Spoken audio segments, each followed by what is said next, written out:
What's up, guys? My name is Justin, and welcome to episode 49. I'm not going to try to make a 9 with my two hands because that'll just be me going like this for a while. Alright, today is going to be a pretty simple day. I'm actually getting one of these done on a Friday in like the afternoon instead of like 11:56 p.m. for the first time in like probably ever. So today we're going to talk about the final Rebecca story. I know I said there was no more, but this is a separate one.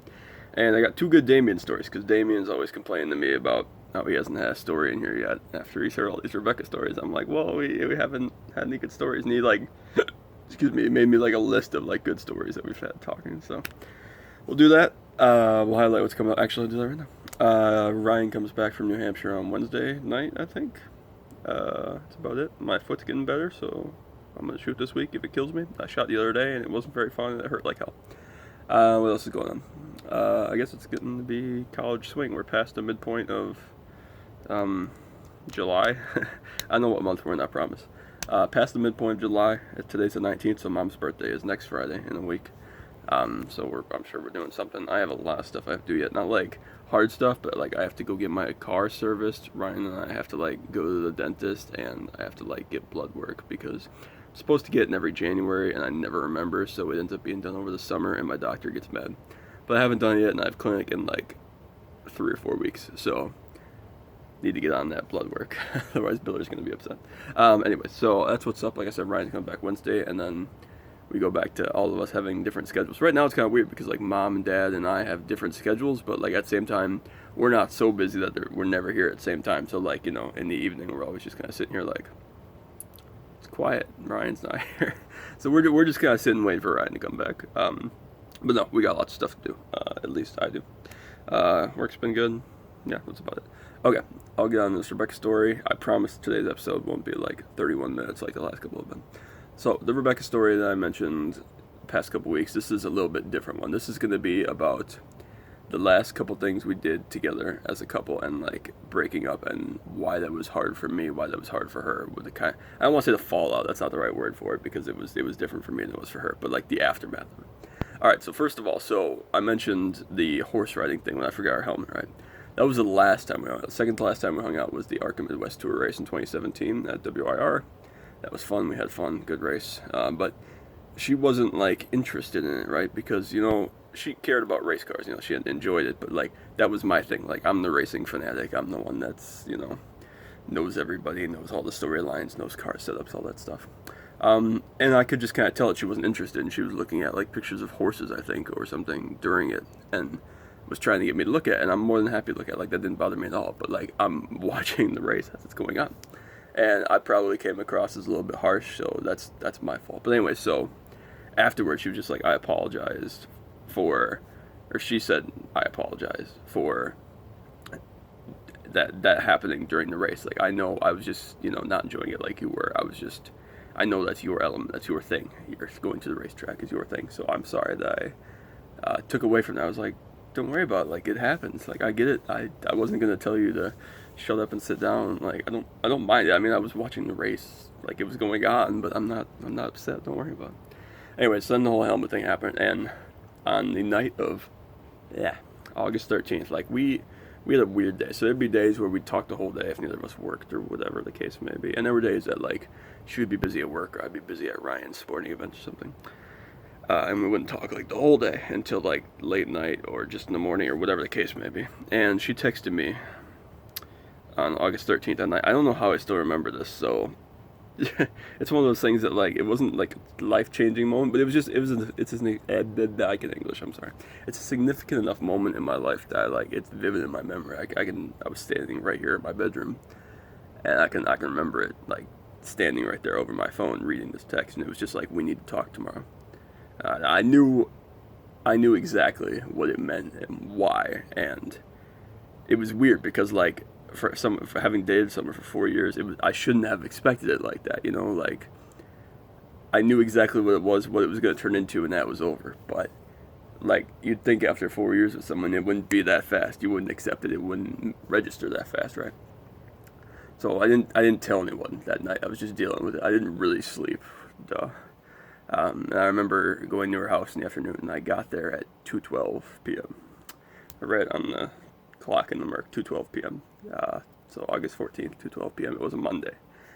Um, and so we're there, and I get there, and she's like happy, but not. And her mom like kind of knows what's going on. And I don't think her dad was there, but her mom is there and knows what's going on. And so we take a walk, and I don't think we took our dogs. We didn't take our dogs. And so we're walking, and we're going down to the park by her house.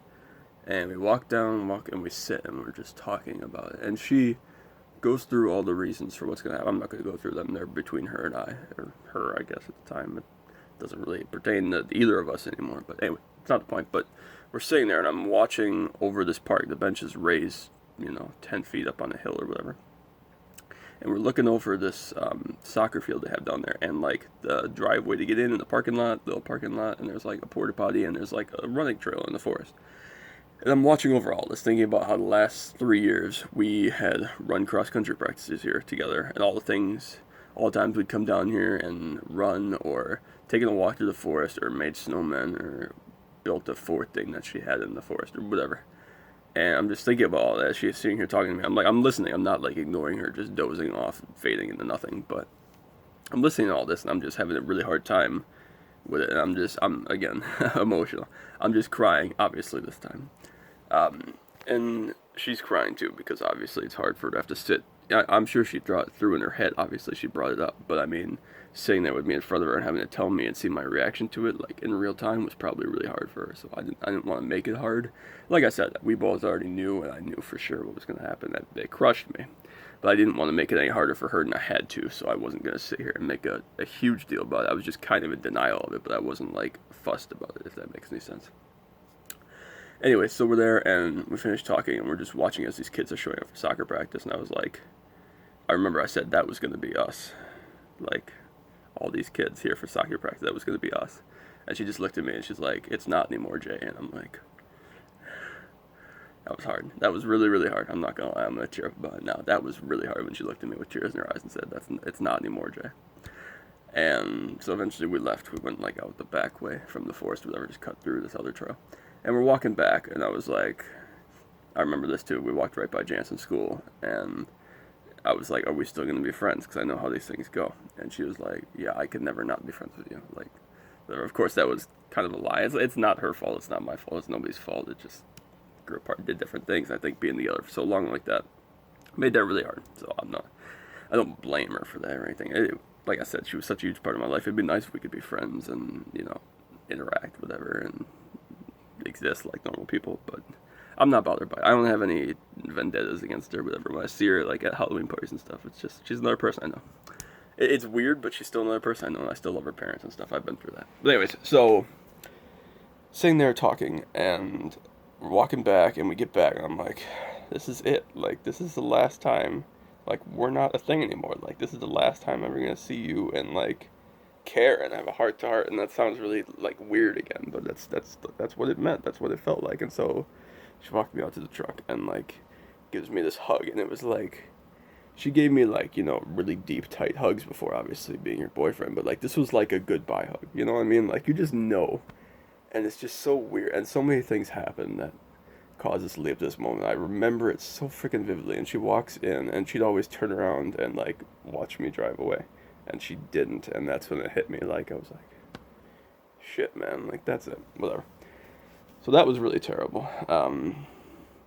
And it kind of hit me on the way home that's what happened. And obviously, our relationship didn't really recover as friends. So that's a story I don't need to tell. That's not an interesting story. This isn't an interesting story too, but I've never really told this before. And not that it bothers me or anything, but like, it's something that needs to be known about me to understand me, I think. So yeah. So, and I got back, and like, Dad could tell I wasn't okay. And he's sitting on the couch, like, which is now my spot as of the last week. So, Dad, my spot.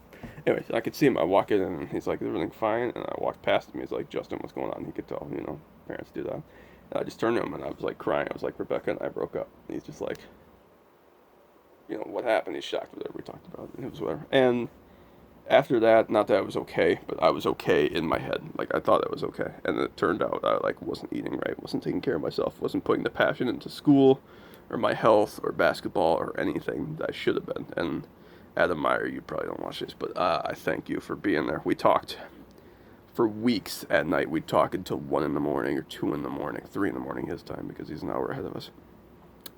And just about life, about everything that would change, everything that would happen. It was just so freaking weird, man. Like, so many things. So Adam was huge for that for me, but it didn't happen fast because it was the way it was. But it's a story that's important to me because it reminds me everything that's changed in me since then. I think it was hard for me because I quit on myself. Because I just assumed everything was okay instead of digging deeper into it and caring more and understanding more. And I promised myself I would never do that again, not for any girlfriend that I haven't had since then, or anybody, but for anyone at all in my life. I promised I would never not ask questions. And I know Jen, if you watch these, I don't know if you watch these, gets mad at me for asking if she's okay when, she's just kind of looking meh. I'm going to ask every single time if you're okay or if you're meh, because if you're not, I'm going to be here for it.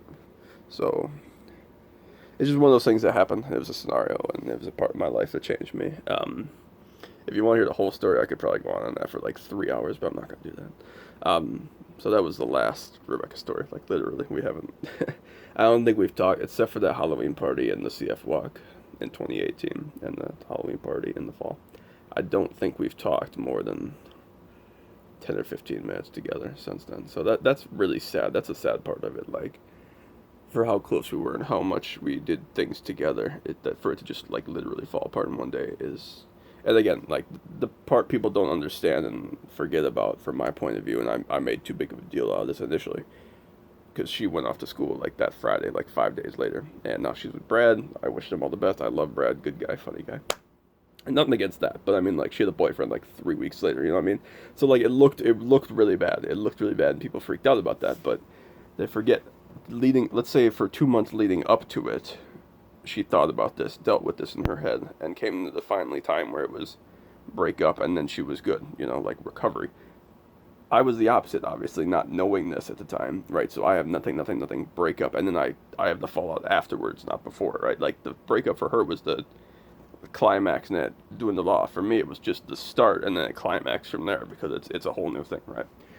So I mean, I literally wasn't okay for like 5 months, like literally until December 10th, and oh, that was weird. My phone just like blipped, my landline.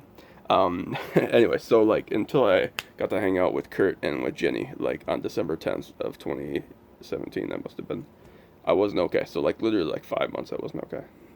And that night helped me have fun again. Helped me to realize that I don't think I've ever told Kurt or Jenny that story. But yeah, so that's that. I said it wasn't gonna be long. Now it's 13 minutes, and I just told that story for 10 minutes. So we're gonna move on real quick. Damien was complaining about me not telling any Damien stories, so I'll tell 2 quick ones. So those of you that know me, iRacing prodigy me. Not really. So my League Fun Truck Super Series races on Wednesday nights. And the first race that we did, like the first race I knew Damien, I got crashed immediately because it's a plate track, and I always get killed on plate tracks. I'm the worst plate racer of all time. And Damien and Brandon were pushing in the lead, and they were going to battle for the win, and they ended up crashing each other. And they're both salty about it to this day. So that's my first Damien story. I told you, really short. He complained that it wasn't any, so I'm going to put him in. Second story is a much better story. So a couple weeks ago, we were racing at Martinsville. And he got the lead because I'd gotten crashed or gotten a penalty or something like that, and Logan Shea had done the same, spun himself out. And he was leading with like 8 laps to go or something, and took off in the restart zone and changed lanes, which is against the law. You can't do that. So I had to black flag him from the lead, my own teammate, and it looked really bad because then I got the lead and won the race, right? So it looked like I was like manipulating the finishing order, but at the same time would have done it whoever it was. But I felt really bad because the poor guy, he didn't get any advantage from it. There was no cheating involved. It was just, it's the rule that you can't do that, right? So that was just a mess. But there you go, Damien. I'll think of some better stories to put in one of these other weeks. But I had to make it short, and you're complaining about not being in here, so maybe this will make you change your mind about wanting to be in a Justin's chat. So, as always, that's up. That's what's up. If you want to come shoot hoops with me in my recovery from my foot being sprained. I still have the crazy swollen bump on there, but hopefully that'll heal up, like I said, when Ryan comes back on Wednesday. We're going to get this damn video done to play basketball. We are going to get it done if it kills me. So, If it's 100 degrees, we'll play to like 5 points or something. But I'm gonna get it done. Last year, I'll forget to mention this before the game. So last year, Ryan won 15-9 or 15-11. I forget, but you can go watch it. It's episode 26 from last year. So we're getting down to the point where, like, same thing last weekend before I head back to school is when we're gonna get it done. But yeah, so I'm trying to avenge that. Hopefully we'll be better. Hopefully he'll be worse. But that's what's up. So till next week, I appreciate everybody for watching as always. This is from Justin and Brett Favre. Yeah, if you wanna give me a topic, give me something interesting to say. I know Damien's gonna watch this and flip a shit and give me something for it. So that's what's up. But till next week, this has been episode 49. Next week is 50. We'll have to celebrate. I guess it'll be my mom's birthday, so it'll be my mom's 51st birthday. Tomorrow's the 50th anniversary of the moon landing. Next week will be episode 50. I don't know. We'll have to do something cool. Maybe I'll, like, get some umbrellas with cocktail drinks or something. I don't know. We'll figure it out. Anyways, till next time, bye.